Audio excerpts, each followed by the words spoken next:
Well, hello, everybody, and thank you all for joining us today. It's noon right on the dot, and we are thrilled to have you for From the Basement to 1.7 billion, an interview with Buy Brands founder, Ben Weiss.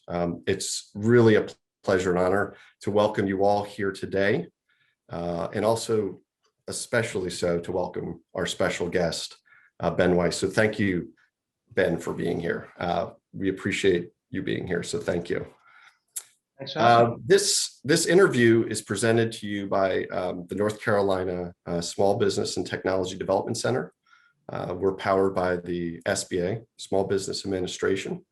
Additionally, we'd like to acknowledge our important affiliation with the University of North Carolina system. And a lot of you in the audience today come out of that system and our small business community. The SBTDC has offices statewide, roughly 100 business counselors providing excellence in confidential business advising to small and mid-sized businesses. So if you're an NC and you need assistance, and it comes at no direct cost, as we're primarily funded through the SBA, please reach out to us at sbtdc.org. You just follow the links under locations and we'll get you connected with a counselor. A bit of housekeeping before we get to the good stuff. The chat function is deactivated, as are the video feeds for the attendees and the microphones. But you should also know that while you can see the raise hand feature, that feature is deactivated also. What does work? The Q&A box. That is where, as you're listening to Ben, you can submit your questions for review by our moderator. And our moderator is Jonathan Collins. And Jonathan will be sending me your questions for the second half of this interview. We may not get to all of the questions, of course, so your understanding is really appreciated, but I'll be sure to send Ben everybody's question afterward. At the end of the session, we will also share a special Amazon discount code for Ben's book, Base Mentality, which is going to be core focus that we have here today for our conversation. We'll also send it to you via email afterward, along with a brief message from Ben himself and also his social links. At the end of the webinar will be a very brief survey, so kindly complete that. It allows us to continue to produce and deliver great content. And one lucky attendee will be chosen at random and contacted by Ben's team to receive a signed copy of Base Mentality. So you'll get that signed copy. Everybody, if you're attending, you are automatically entered. So now to Ben and his incredible story. Ben founded Buy Brands. Yep, that beverage right over my shoulder here that is now everywhere. He founded it during the Great Recession and eventually sold that brand to Dr. Pepper Snapple Group for a whopping $1.7 billion. Ben made the choice to share his story of building Buy in his new book, Base Mentality. It's a fantastic read. It's vulnerable, it's raw, it's optimistic, and it's full of this real pure competitive energy and spirit. Ben, it's a pleasure to have you here today. And I'd like to begin by asking you, why did you write Base Mentality? Well, first off, thank you for having me, Neil, and thank you for those kind words. You know, you used a word that I've done a number of these, but I haven't heard yet, which was vulnerable.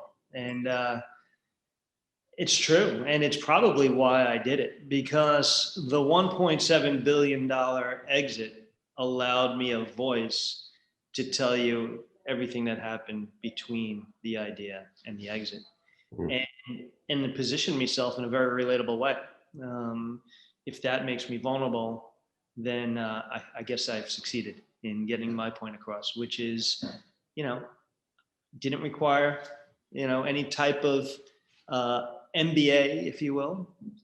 It just required some fight and some persistence, alongside a really great idea. A lot of people have good ideas. Buy turned out to be a really good one.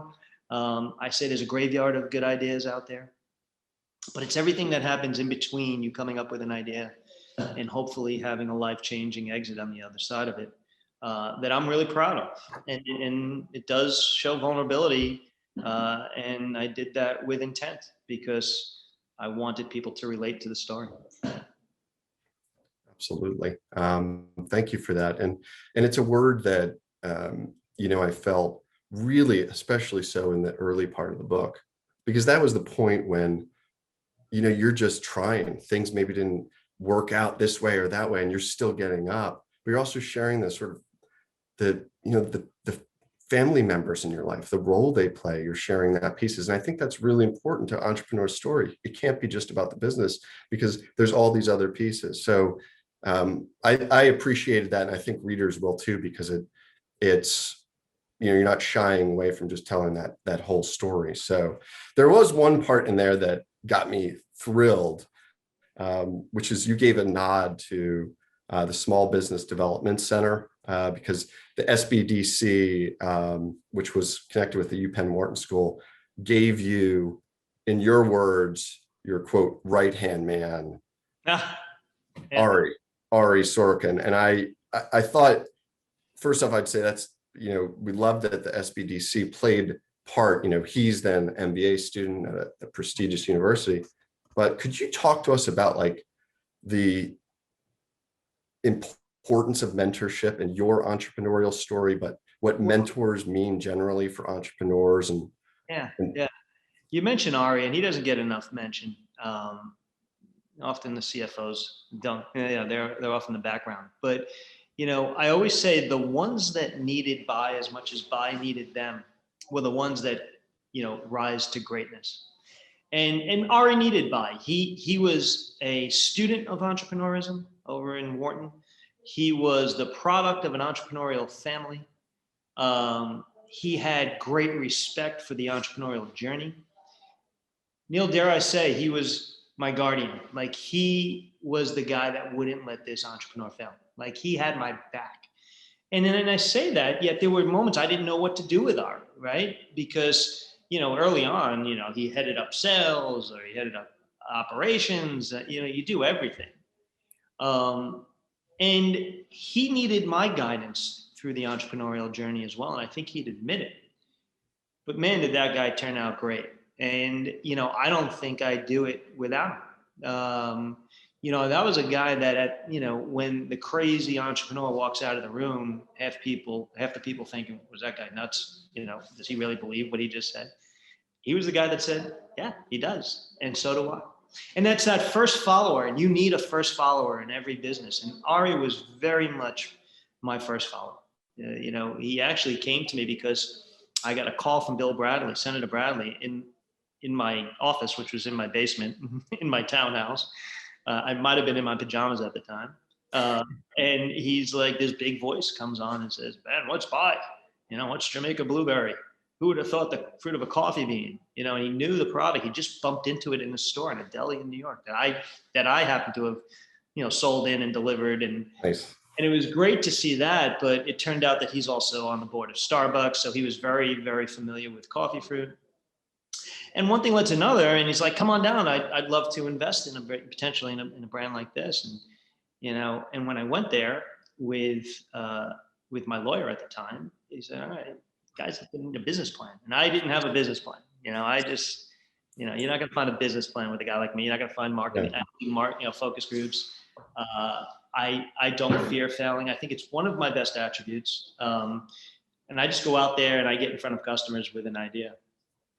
And then I do pivot along the way, because you never hit it out of the park right out of the gate.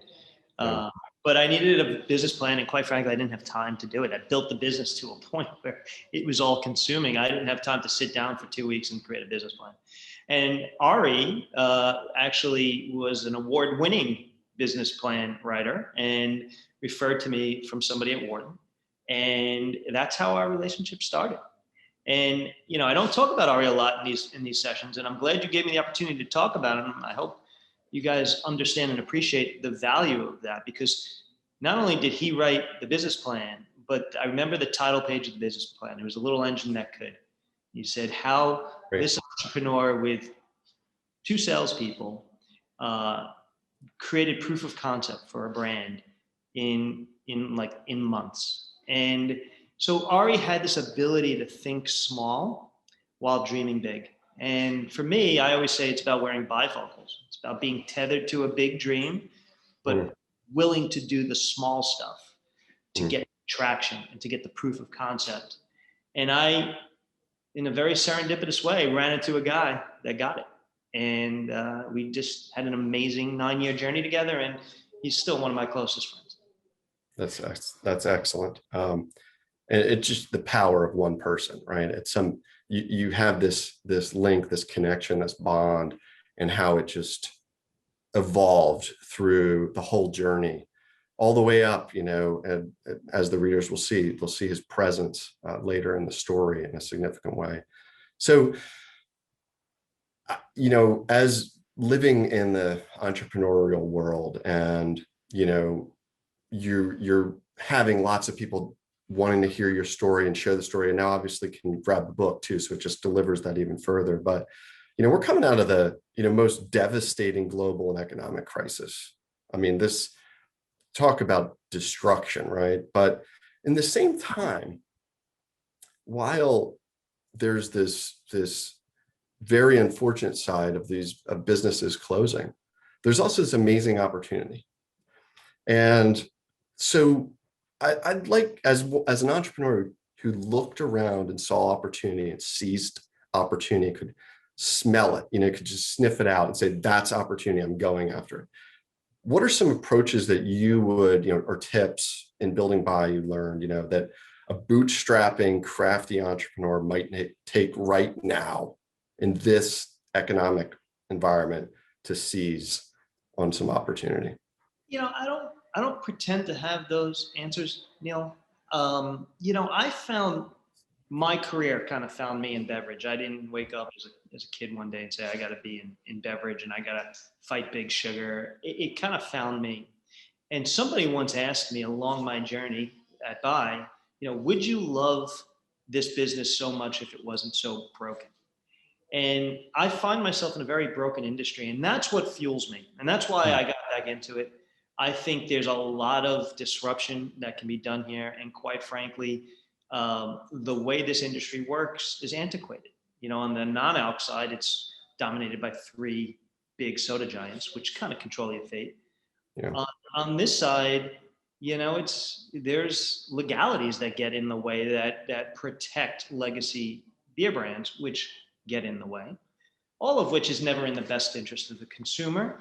So I spot trends within beverage. I feel like that is has become my destiny in business. That's not to say I don't walk around and say, well, I could come up with a better version of that. I mean, but quite frankly, that's the easy part. And that's what my vulnerability is in showing that journey, which had a beginning, a middle, and an end, and showing and sharing that with entrepreneurs and say the idea is the easy part. And what I can guarantee you is the first step along the way after you have that idea is you're going to find out that somebody else had it or some version of it. So it's very hard to come up with that product that doesn't exist. Yeah. Ways of getting better versions of it. But the way you're going to break through is you just out execute the person who's, trying to solve the same dilemma. And that's wherein I talk about a lot of that fight, because, brands are designed out of the womb, if you will, to fail. Just like babies come out angry. They don't come out, skipping and cheering and smiling and say, let's go get it after 9 months. They're like finding their way. They're angry. You gotta nurture them to a point where they can crawl, walk, run, and hopefully one day represent the values you've instilled in them. Same thing with a brand. And that's the hard part, because out of the gate, you're going to know that somebody else had some version of your idea. And even if you're willing to step on the playing field and say, I can do it better, the odds are against you, right?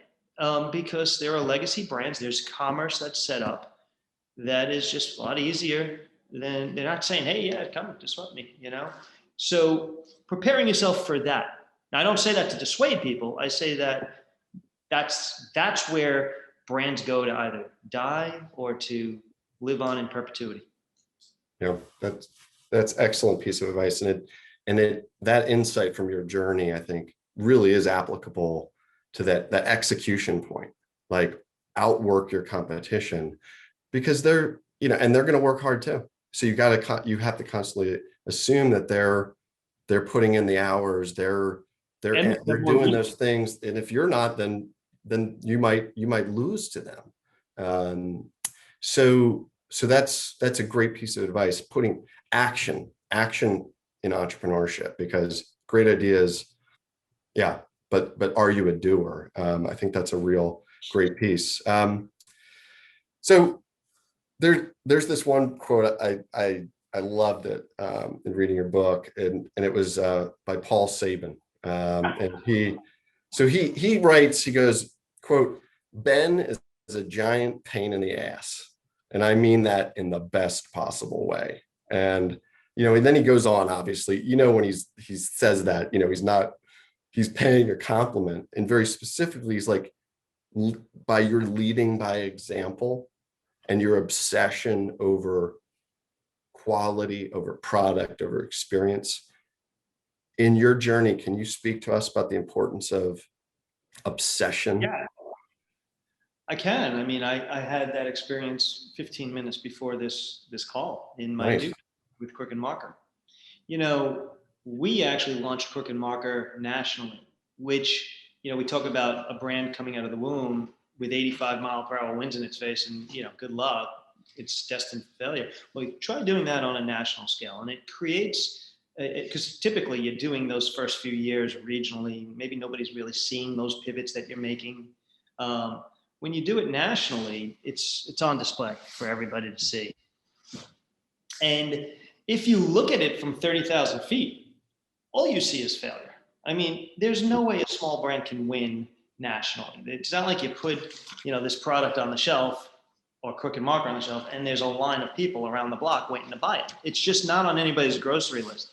Yep. So, and I've seen that with launching a brand nationally, that when you look at it from 30,000 feet, you see failure, and you see people start to get just, lose a little bit of their audacity.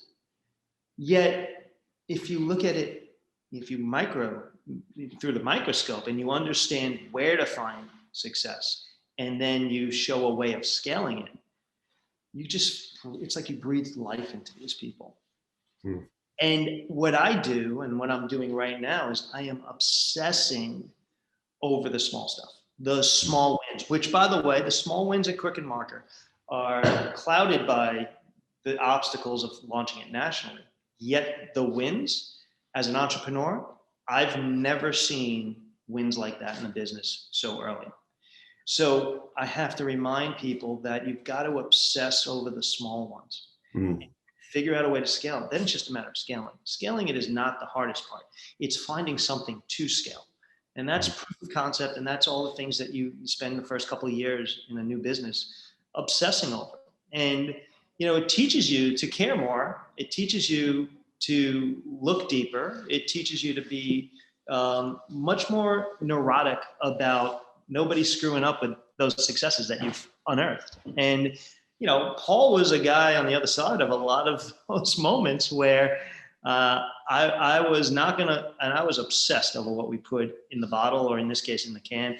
Like, I am not gonna screw that part up. Like, I know that part isn't broken. It's just, if we break it, shame on us. So Paul, who is my formulator, he and I, who we've known each other for now over 12 years, or maybe longer, but we've got this cadence where he can work with a guy like that. But there's also a way to be obsessive and to drive people where they don't just close you off. And I think that's one of my talents, I think, is that I can tell somebody that they're not working hard enough. I can tell somebody that something's not good enough. I can tell somebody that they're screwing up. But by the end of that conversation, they don't hate me. And they don't resent me. And quite frankly, they might even work hard. So I think Paul's a good example of just a guy who's now come to understand me. And I get the best out of Paul Sabin. I get the best out of a lot of people who, because it's bigger than me. I mean, I can't be successful on my own. I need these people. Yeah. And that's excellent in giving us a real picture there. And it shows about leadership, right? Leadership within an organization. especially startup, and in a cutthroat industry like consumer products, right? Where you're all volume, low margins, just move in lots of product. But to lead, you have to say difficult things, and it takes courage, but it also takes a leader who has that in their gut, in their belly. Neil, I never knew what was so special about me. I really didn't. I always surrounded myself by smarter people. Like Ari was a Wharton MBA. Yeah. My chief creative officer is the most creative person you'll ever meet. Paul Sapin is the best product formulator. I always had the talent. I was able to identify the talent. And I would think, well, why me? Maybe I just collected a lot of good people. But after I wrote the book, and I give a lot of credit to Eric Quinones, who knows me better than anybody on the planet, before buy, with other businesses, during buy, after buy. And he actually made me kind of fall in love with myself. Like, honestly, I feel like you don't do what we did without some crazy entrepreneur leading the group with an unwavering commitment to a vision, but willingness to say, okay, I got to fix this, I got to do that, I got to get that right, I got to hire this person. But good luck. I mean, it was a purpose-driven business.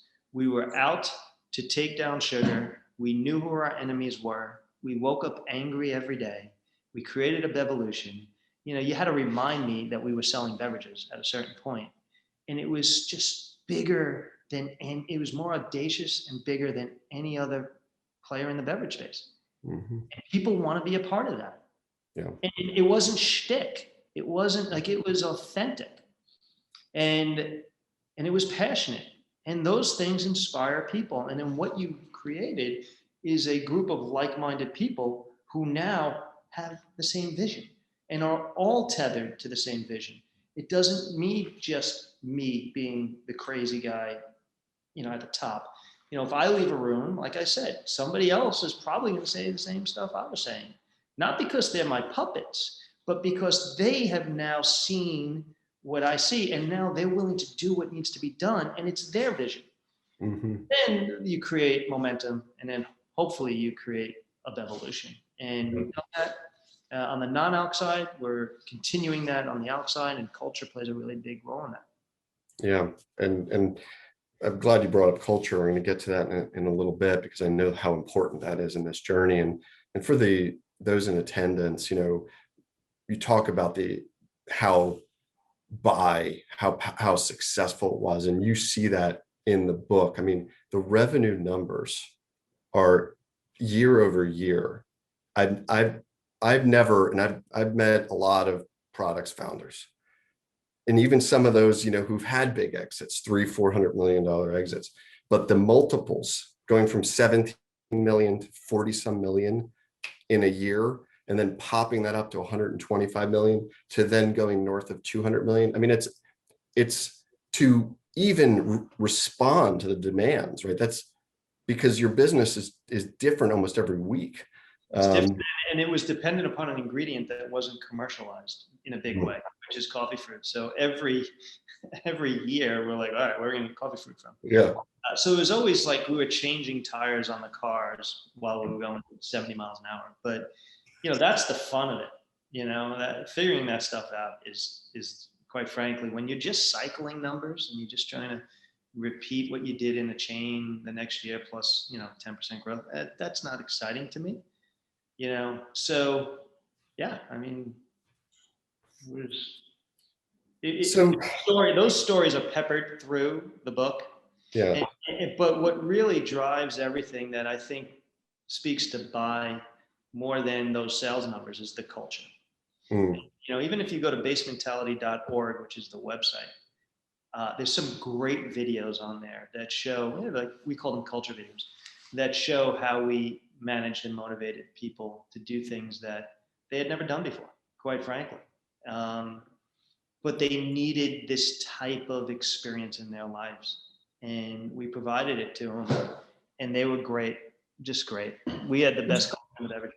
Could you, so I think that this is just an opportune moment to really dig into the culture question, because, it was very, very apparent to me that was a massive differentiator between your brand success and most other brands, even brands that are successful?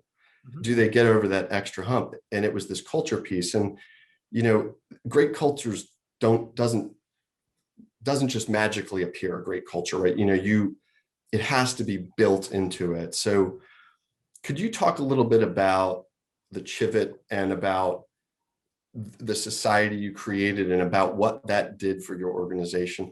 Yeah. I laughed because I was just watching a 60 Minutes episode that suggested maybe a civet was what created coronavirus.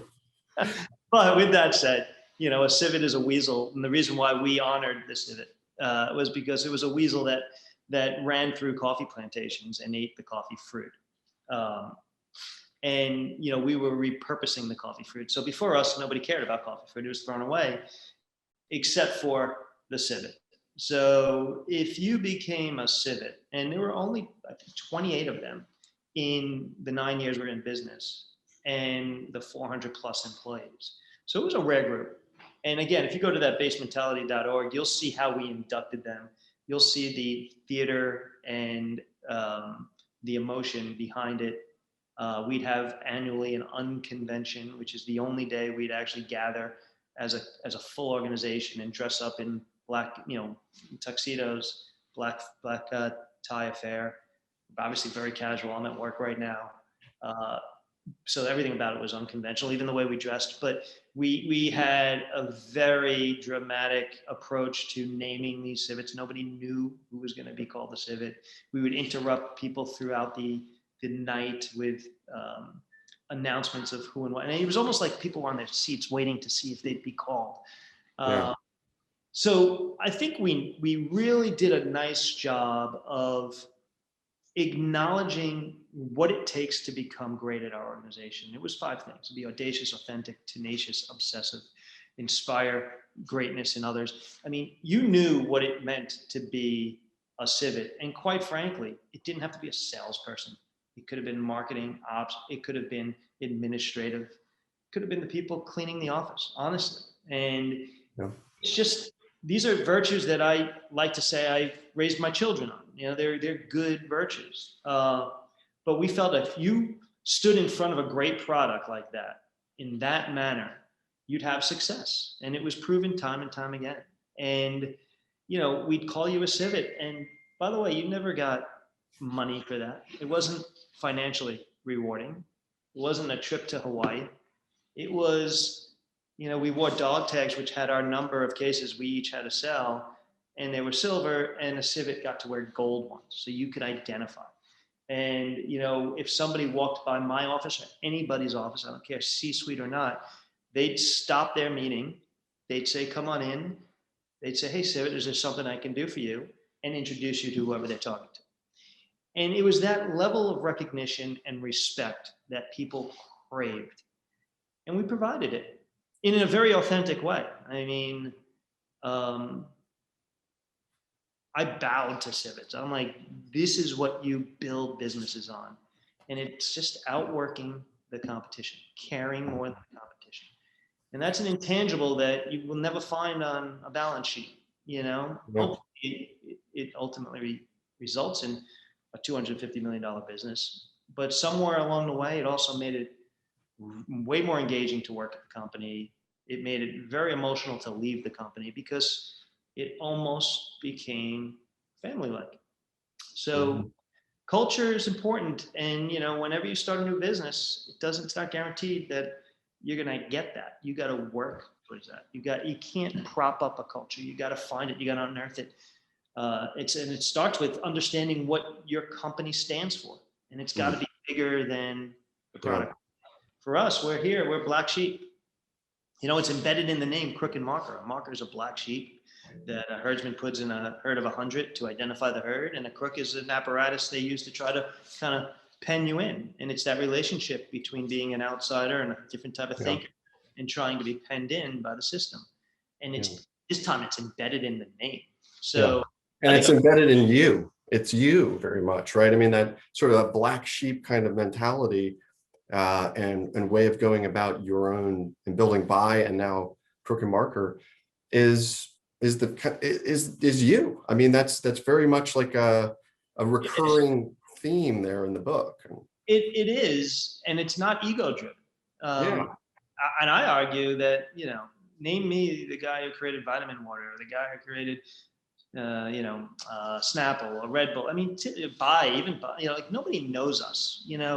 There's something very anonymous about, disruptors or innovators in the beverage space, because you do get euthanized by the very people you were disrupting, right? So whether or not they pay you 1.7 along the way or not, look at buy. I don't want to say it's euthanized, but it's certainly not the brand that we thought it would be, because it requires this type of audacious thinking and obsessive thinking, and a bit of the fight that comes along with it. So that's the role I played at Buy, amongst others, and I see how important it is, and it's the role I'm playing here. Nice. So I'll just to the audience, please go ahead and submit any questions you have. Moderator will be reviewing and sending those to me. So we'll kind of open that up, and I'll segue into it with this this important question as we build up the Q&A piece. So SBTDC, Small Business Technology Development Center, we consult with thousands and thousands of businesses in North Carolina. There's a lot of romance, especially in the consumer product space, to get a big headline, raise a lot of money. Founders give up a lot of ownership equity. They end up regretting it. It's a painful lesson to learn. And then there's also those who, wait too long or don't capitalize their business properly. And then they, the problem on the other way. But there's something unique in your story that I liked reading, was like, you were early on, you set the valuation high. And then investors were coming on board, and they were like, well, it's actually good if he sets the valuation high, because it's not just going to be a bunch of dilution and people writing checks. It's going to be real believers. If they believe in this business, it's worth that much. And you held to that on even through the sale. And when you sold equity to, when they took a minority stake at 3%, for 15 million, Dr. Pepper Snapple Group, like even then there was this, and you didn't take all the money there. What advice do you have for, founders, particularly in the consumer products, but any space, frankly, who have real scalable businesses with capital?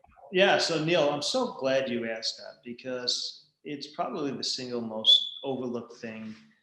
As I'm talking to entrepreneurs, they get so smitten with the idea. And that's why I can't stand the show Shark Tank, because those entrepreneurs should not be up there hoping some influencer can change their lives. It's all about the grunt work that they're just not willing to put in the early years. Most of them are not far removed from the idea, and they're already selling 10, 20, 30, 40, 50% of their company for an amount of money that will be gone like that, and they'll just have to stop fundraising. And the sharks know it, and I guess that's why they're called sharks. But I don't know why entrepreneurs would ever go to sharks in order to fund the business. So I have an ongoing issue with that show. But the whole idea, Neil, is how do you manage a cap table? Like, all right, you got your idea. Right? In my case, tastes good, looks good. Hired a couple people to help me do that. Feel good about the product selection. We're going out, we're setting up folding tables. We're knocking on doors. We're getting some proof of concept. Product's starting to sell. Even before that moment, what is the beginning, the middle, and the end of your story? Like, even if you think you're going to pass this on generationally, which I would never go into a business thinking that, you have to say, why is somebody, and how long will it take, and why is somebody going to buy you, and at what multiple, and why are you, just pick a multiple, convince me of that, and what do you have to do to get there, and where are your threats along the way? I mean, pretty basic stuff that you got to figure out, because you're going to be tethered to that for years. We did it for 9 years, and we were a rocket ship. You're going to be tethered to that, and you're going to be underpaid. You're going to not be paid for a majority of it. Then you're going to be underpaid for the other half of it.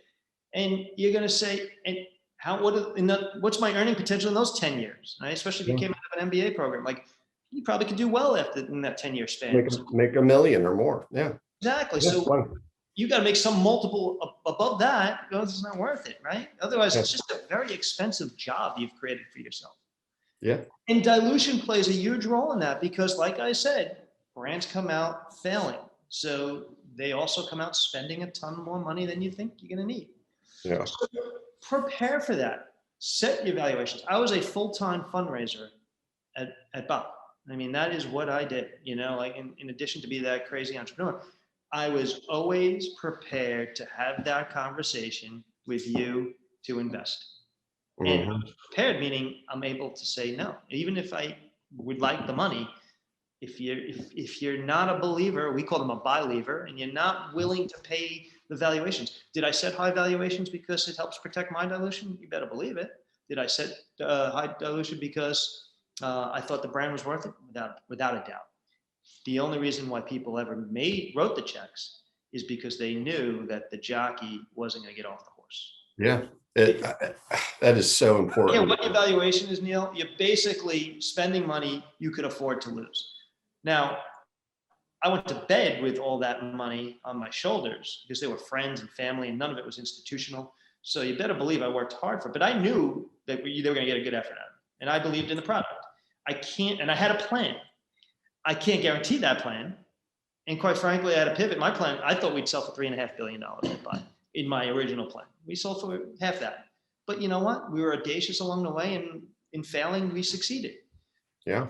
I would invest in that guy, you Yeah. know, who lived the brand. I mean, you know, so managing the cap table to the entirety of the story, having an understanding of how much you're going to have to raise, how much it's going to cost you to raise that money. You know, you'd be less willing to take a salary, you know, because you want to make sure. And I only took as much as I needed. You know, I never took more than I needed. We're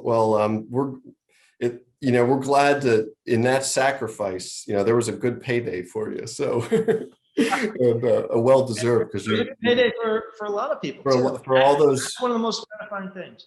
Oh, I can only imagine the joy that brought when those people like Nick Amato, and these family members, these people who maybe weren't like necessarily like, oh, they came into the or part of this industry, but just people you rewarded. So I have a question for you from the audience here. It's relevant to this topic. So what advice do you have to finding the right partners when you are a startup? Well, that's another great question, whoever answered it, because I'm talking to a lot of entrepreneurs now that have partners, that have co-founders. I always go like this when I hear the co-founder thing, because that whole process that I talked to you about, now cut it in half. You know, 3, cut it in a third. Yeah. I never had a co-founder. Obviously, my wife is my co-founder in everything I do, but I've never had a co-founder. And that speaks to this fearlessness for me. I'm okay failing. Most people aren't. And I have an edge to me because I'm okay with that. I don't even know if I would have a co-founder that can work with that guy. But just from the simple economics of it, I want a co-founder. Now, I had partners along the way. I've inspired people. I've rewarded people with equity. I think everybody that works for the company should get equity if they deserve it. Yeah. And we gave out a lot of equity, but I don't go into journeys with a co-founder. And I think if you do, and it works for some people, you just got to factor it into your story and manage dilution against that. Yeah, absolutely. And it's a very important lesson for the audience to hear, and particularly when it's a massive scaling product. Consumer products are not anything that has real scalability where you have that capital piece, because you want to feel that fire that's going to lead you to that success point. But those investors want that too. And there's a lot of stories where a business didn't work out, and that is the heart of the reason. It's like how kids play parents off one another. I kind of feel like that would happen as well. Like, I think employees will find reasons to play co-founders off one another. It's very, very hard to not have that person leading growth. You can't to have 2, 3, 4 leading. It's tough, in my opinion. That doesn't mean obviously there's not a path to great success, and there hasn't been a lot of people that I think a couple of guys created Google together that did all right. Yeah. So another question from the audience here, and keep those questions coming in, please. So how can a small business pad themselves against future growing pains, and set themselves up for rapid growth and demand? Because, it's particularly when you're a new entrepreneur, you might not know the big challenge that's around the corner because you've never been down that road before. So what advice can you give on that? I'm fortunate in that I've now spent the majority of my career in an industry where I could see the big potholes in front of me. And I've got enough experience as an entrepreneur where they became visible. So on a daily basis, listen, that's not to say when you go from the non-out to the outside, in my case, there were things that I was not prepared for. Surround yourself with people who not just audacious. Like I like hiring randoms, rebels, and royals. Like we talk about that in one of the chapters. A royal is just someone who's been in this side of the business that knows the blocking and tackling.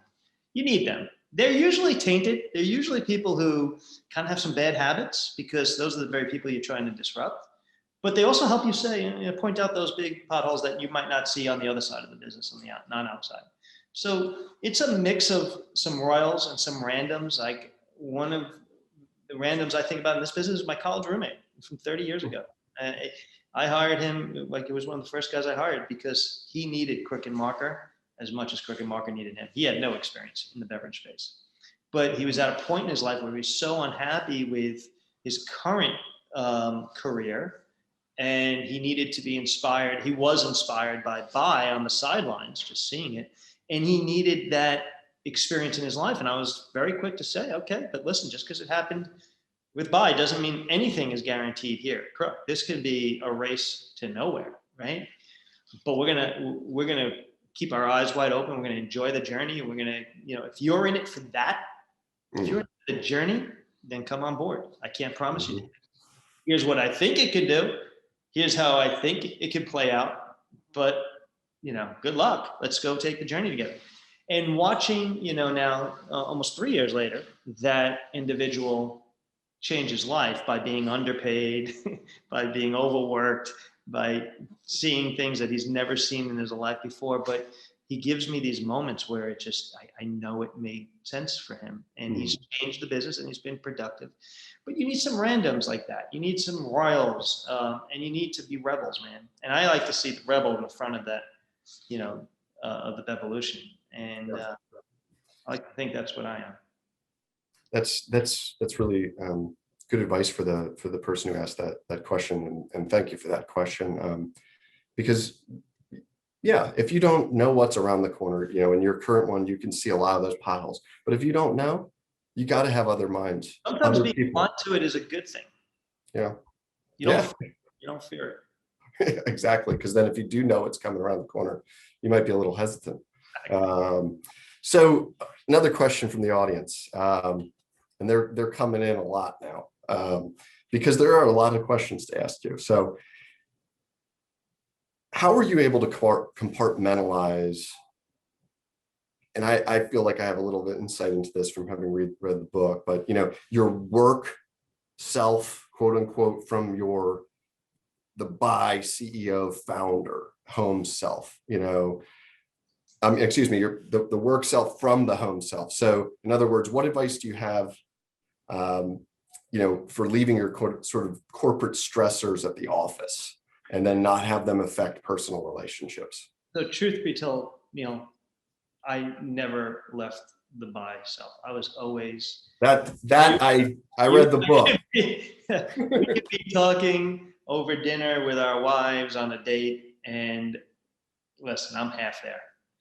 Yeah. If you're lucky, I was half there. I was always mentally somewhere else. Now, my wife will call me out all the time for that, and she's right.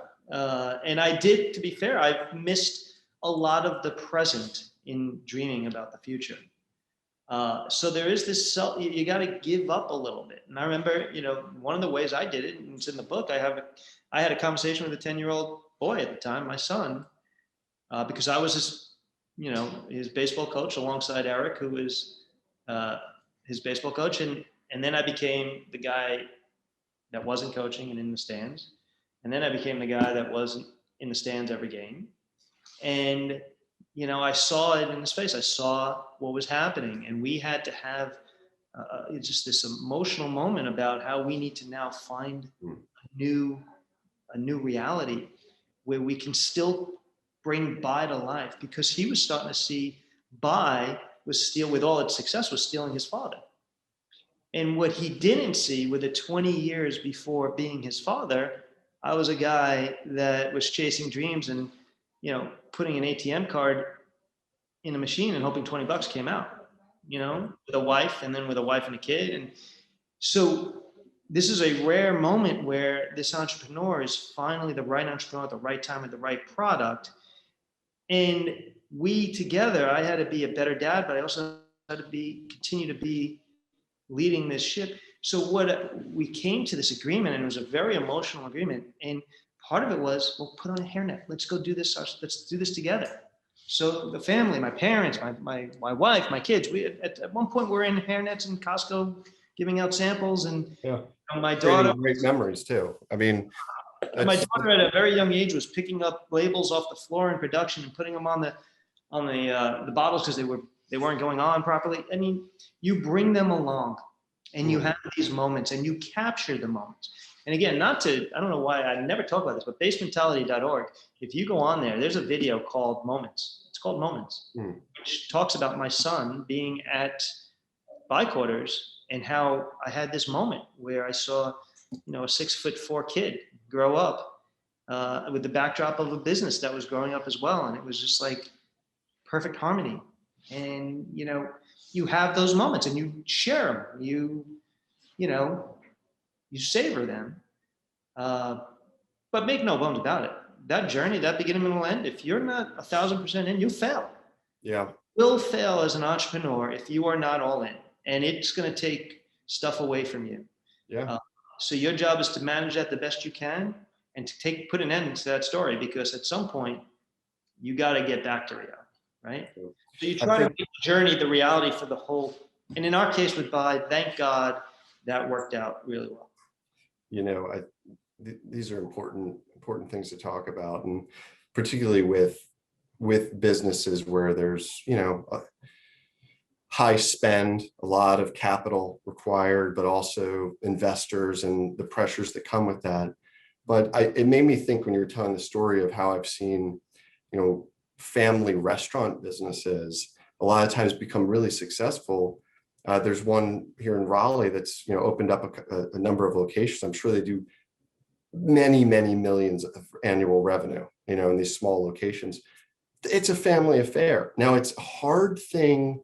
Not everybody's equipped, or a family is ready to do that, or the founder to bring them in. But when it does work as a cohesive thing, they share in a journey, and it can be a beautiful experience. And if you're not willing, there's certain sacrifice. If you're not willing or capable, or or get over that, then maybe a different kind of business is for you, more of a lifestyle business, not this, high acceleration. So we do have another question, kind of a two-part, definitely question that came up in the book. So how did you make the decision to sell to one of the companies that you had been fighting against?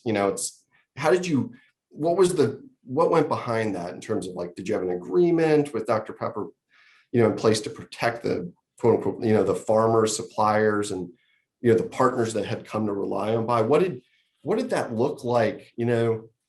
I fell in love with their CEO, and I say that in the most authentic way. Larry Young was a guy that I saw as a mentor, as a father figure, as a guy who cared deeply about the entrepreneur. For a guy who was a soda guy through and through, to have such an affinity for entrepreneurism. He knew he embraced my audacity. He would tell me to his face, keep punching us in the nose. We deserve it. I mean, who says that? Yeah. He provided us capital, right? Mhm. So the same paperwork that, a spine doctor might have signed, 3 weeks earlier, no preferences, just put money, wanted to put a lot more than I accepted. He was as authentic as they come. And, he's a big public company CEO, and he has, an obligation to the machine. I always understood that to a degree. Mhm. But he allowed us, without any handcuffs, to become very disruptive to his own business. And even though we had a very robust process with a lot of people that wanted to ultimately own the brand, I always wanted it to be him. And I always wanted them, I used to call it to adopt the brand, because I didn't even think I was selling it to him, because they were like, I wanted him to adopt it and to take it to the next level. Maybe not with my audacity, but simply put it on the trucks in a more meaningful way. Simply let it compete with Snapple and other brands he owned, because he paid a lot of money for it. And I trusted that that would be the case. And there was a big effort early on under his leadership to make that the case. Now, ultimately, they wound up selling DPS to private equity. I don't even know who owns it now. Yeah. And I don't, that's whatever. But Yeah. that is why I ultimately sold to a soda giant, which was never part of necessarily that plan. I always thought we would become the next big, better for you route to market for beverages. And we even talked about that, Larry and I, and dreamt about it. Could it be Coke, Pepsi, and Bai one day? But reality sometimes sets in. But that's why I sold, and that's why ultimately, listen, he stepped up to, like, Dr. Pepper never did what they did with Bai in their history. So I give them a lot of credit. And that goes back to that relationship piece, the value of those relationships, right? It wasn't just a financial transaction. Here was this believer in your brand, regardless of whether or not you were going to sell it. It's in the book, right? Yeah, it's there, absolutely. photos and everything. I mean, he played a big role in my life. Yeah. So I know we have 8 minutes here. Wish we had hours and hours more, because there are lots of questions to ask. So combining kind of two questions here from the audience.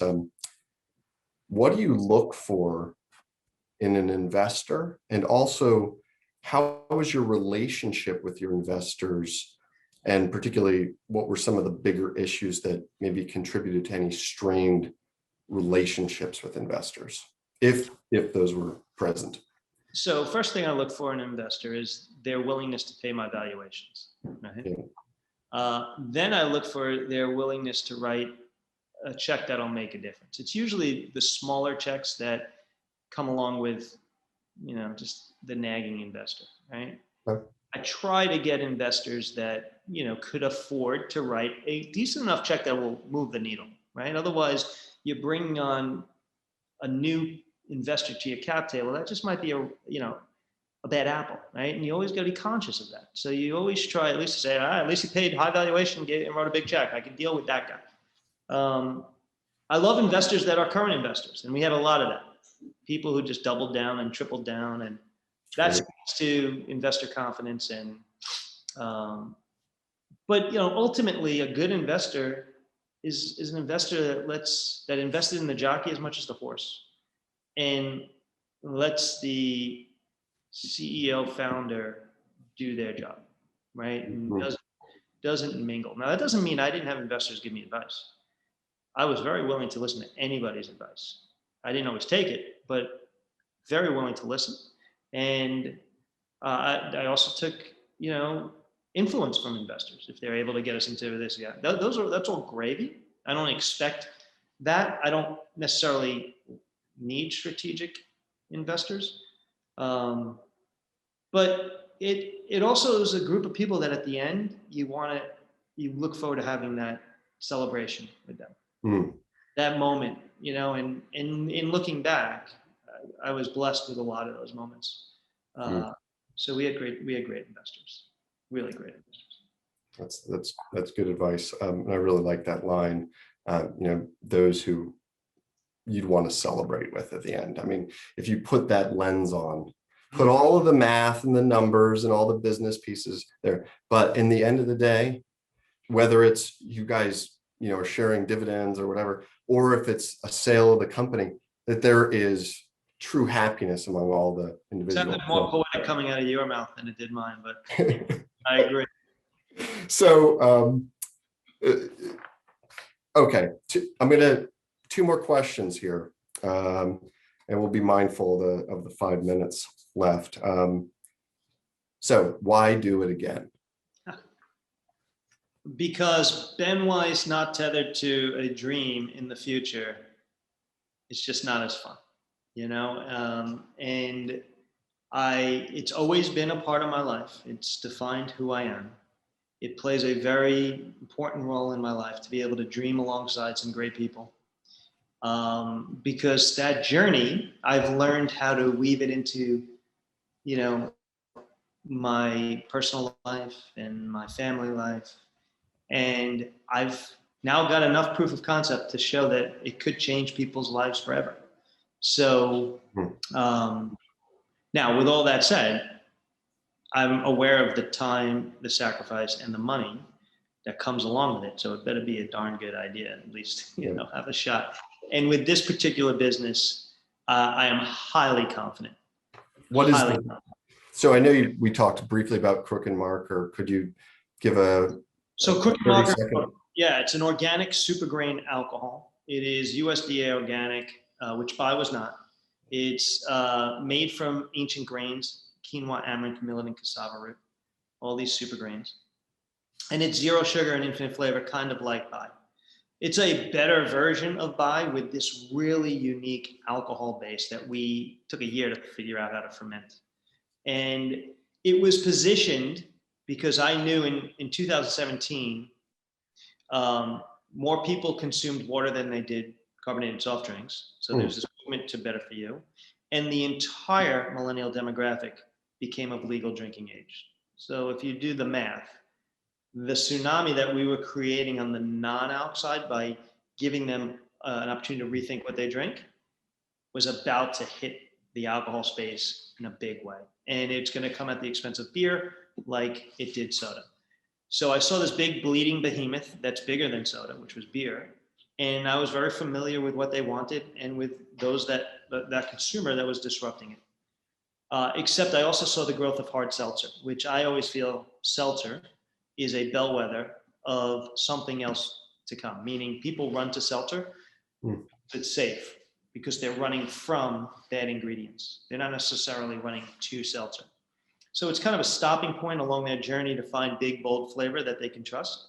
And that's what Crook and Marker is. It's an organic super gradient alcohol with big, bold flavor that you can trust. And to see that play out the way it is, where people are now starting to get seltzer fatigue and they're looking, it's a beautiful thing. Now, it doesn't come without its challenges, but I was prepared for those challenges. It's kind of what we do. But that's why we got into it. Fantastic. So what are one or two trends in the food beverage, consumer product space that you think are really hot right now? But I'm not talking about the tech things like lab grown meat and all the, requires a PhD and all that. I'm talking rather like things that can be built in the basement, separate from what you're doing. Do you see anything out there? Well, what we're doing is a big one. Listen, I don't focus on innovation anymore, like beverages. I really focus on more disruption in the space. Like you could invent the best product, but you have to ride certain routes to market to get there, right? To the consumer. And I'm focused in the Bevolution on the routes to market. And how do you not get marginalized along the way? And I think in the alcohol space, there's great technology now that's attempting to do that. And COVID brought those to the forefront, direct to consumer stuff. I think there's great challenges there, but big rewards if it can be figured out. But in terms of specific, listen, somebody came to me and thinks that mimosas are a big trend, and someone else said espresso martinis are a big trend for various reasons, and I'm like, okay, give me a middle and end to that story, and see if you still want to take that journey, and you might, but we're set on some bigger things right now. We want to redefine the way drinks get to consumers. Well, let's move on here now to just kind of some closing remarks, and as we hit the 1 o'clock hour, Ben, really thank you for your time. We value having a speaker like yourself here with the SBTDC in North Carolina, and also for the UNC system. Stories like this are really important right now. People need to hear what it takes, the grit, the hard work that's in front of them. We've seen an unprecedented amount of new businesses created. A lot of those people have never done this before. They need to know how hard it is. So thank you for sharing that. What we're going to do at this time, and then I'll let you have some final words, is we're going to share a slide with an Amazon discount code. This code you can use, to grab your pen and paper for hardcover purchases on Amazon. Additionally, there's some social links. You can follow on Instagram, connect with Ben on LinkedIn. Very active on all of these. Visit basementality.org, and also learn about Crook and Marker at crookandmarker.com. And for those out there, reach out to the North Carolina, if you're in NC, business owner or thinking of starting one, or way down the road leading one, reach out to the NC SBTDC at sbtdc.org, and we will be very happy to assist you in your story of success. So Ben, I'll leave it to you. Final word. Well, first off, thank you. It's a pleasure kind of revisiting what I thought was an incredible journey, and hopefully enlightening people, not discouraging people. None of which I said today was ever meant to discourage people. It's to prepare them, because I do believe that today there's never been a better opportunity to be an entrepreneur. And on the other side of COVID, when we saw what that pandemic did to small businesses everywhere, I do agree with you, Neil. I think there's going to be a resurgence of these people that are going to redefine themselves. And it's never been a better time to have conversations around entrepreneurism. And if there's anything my journey helps to illustrate to others along the way, it's a blessing that you've given to me. So I appreciate that. And anybody who wants to have a deeper conversation, feel free, reach out to Eric and we can have those. Absolutely. And you can reach Eric really through that basementality.org. You can visit, and Eric, fantastic long partner with Ben. So thank you, Ben. Thank you. You're welcome. Thank you.